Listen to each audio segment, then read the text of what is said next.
As the budget cycle draws closer to the final stages of approval, the Institute of Public Finance is raising concern over the allocations in the budget policy statement. According to the think tank, the government needs to reprioritize its expenditure to ensure that the most vulnerable members of society are cushioned. Speaking during the launch of their annual shadow budget, the experts say the constrained income flows into the country could see more taxes being imposed on Kenyans. Here's Jimmy Mbogo with more. The implementation of the 2024-2025 budget will determine its impact. These are the sentiments of experts at the Institute of Public Finance who have questioned the government's priorities. They say that the allocation in the 2024-2025 budget policy statement are not aligned with the government's priority agenda. Other sectors with minimal impact receive significant allocation compared to the sectors that benefit the general public.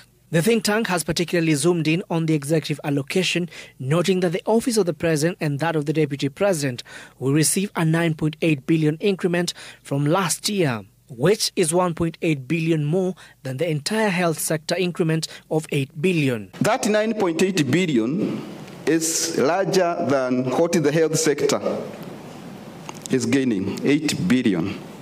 So where is the priority and why one office should get such a huge increase compared to a whole sector?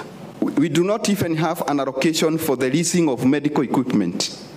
So if it happens that the Ministry of Health will pay the 7 billion we have been paying for the lease of medical equipment, so that technically means the health sector will have gained only 1 billion.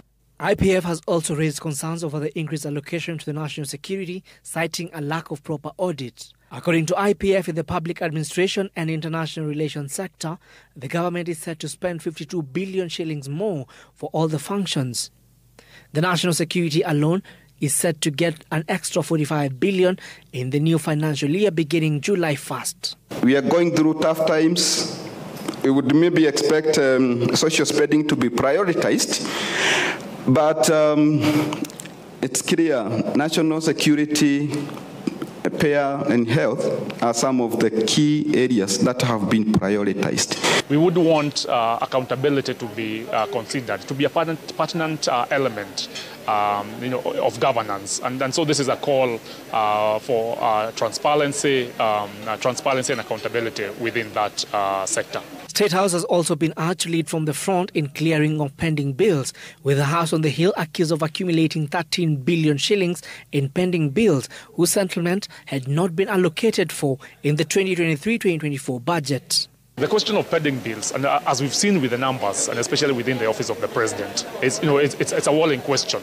And so then again, this is a question of transparency and accountability with regards to how and where are these resources being directed. We as parliamentarians, we need to amend the law to give power to the control of budget, so that she has control over payments to ensure that money she has released are utilized for the purpose for which it was intended. Among the other concerns raised by the Institute of Public Finance is budgeted corruption. The think tank has urged government to ensure that contractor-driven contracts are isolated and done away with.